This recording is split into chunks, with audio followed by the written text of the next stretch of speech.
প্রথমে আমি ভেবেছিলাম এবার হয়তো আর হবে না। সত্যি বলতে মনে হচ্ছিল এবার হয়তো আমাকে ছেড়েই দিতে হবে। প্রতিদিন ভাবি আজ দোকানটা পুরোটা গুছিয়ে ফেলবো। কিন্তু দোকান খুললেই একটার পর একটা কাস্টমার আসতে থাকে। আর কাস্টমার সামলাতে সামলাতে দিনের শেষে দেখি দোকানটা আবার সেই আগের জায়গাতেই পড়ে আছে। কিন্তু আজকে ঠিক করেছি আজ যতটা পারি দোকানটাকে গুছিয়েই ছাড়বো। তাই আজকে কাস্টমার আসার আগেই কাজটা শুরু করে দিলাম। প্রথমে ভাবলাম পুরো দোকানটাই একেবারে গুছিয়ে ফেলবো, কিন্তু পরে বুঝলাম একসঙ্গে পুরো দোকানটা গোছাতে গেলে হয়তো কিছুই শেষ করতে পারবো না। তাই আগে দোকানের সামনের জায়গাটা পরিষ্কার করার সিদ্ধান্ত নিলাম, কারণ কাস্টমার দোকানে ঢোকার আগে যেটা দেখতে পাই সেটাই সব থেকে বেশি ইম্পর্টেন্ট। কিন্তু আমি যতই ভাবি আজকে দোকানের কাজটা শেষ করব, ততবারই বাস্তবতা আমাকে মনে করিয়ে দেয় যে দোকান মানে শুধু দোকান গোছানো নয়, কাস্টমারও সামলাতে হবে। এই যে একটু আগেই কাজ শুরু করলাম, তারপরে কাস্টমার চলে এলেন। অবশ্যই কাস্টমার সবার আগে, কারণ দোকানটা তো কাস্টমারদের জন্যই। কাস্টমারগুলো চলে যাওয়ার পর আবার কাজে নেমে পড়লাম। আমি আসলেই চাই দোকানটা এমনভাবে সাজাতে যাতে কাস্টমার ঢুকেই বুঝতে পারে কোথায় কি পাওয়া যায়। আর আমাকেও যেন প্রতিদিন এত সময় ধরে জিনিস খুঁজতে না হয়।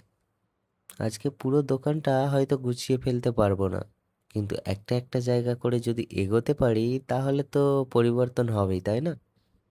আর তখনই চলে এলো আবার কিছু কাস্টমার। আমি তখন মনে মনে ভাবছি দোকানটা গোছানোর জন্য মনে হয় আমাকে আলাদা করে একটা দিন নিতে হবে। যাই হোক, কাস্টমারগুলো আগে ছেড়ে দিই। আর বেশ কিছুক্ষণ এদিক ওদিক গোছানোর পর দেখো এই রকম ভাবে ক্লিন পরিষ্কার হয়েছিল। আশেপাশের জায়গাগুলো তো মোটামুটি পরিষ্কার হয়েছিলই। আর সামনেটা আমি বেশ কয়েকদিন আগে পরিষ্কার করেছিলাম। আর এখানটাতে আমি যথেষ্ট পরিমাণ চেষ্টা করে আজকে পরিষ্কার করলাম।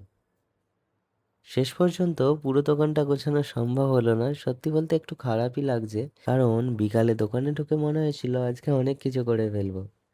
কিন্তু প্রতিদিন ডিউটি করে আসার পর দোকান খুললে আবার কাস্টমার সামলাতে সামলাতে সময়গুলো কোথায় চলে যায় আমি বুঝতেই পারি না। আর সারাদিন কাজ করে আসার পরেও এনার্জিটাও সেইভাবে থাকে না।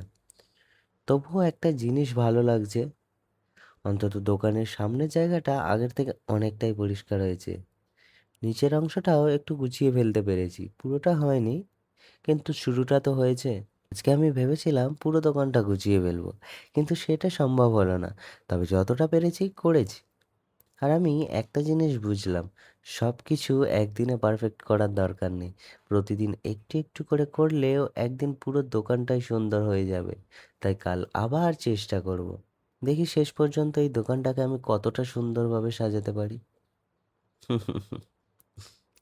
আর হ্যাঁ, আজকের মতো দোকান গোছানো এখানেই শেষ।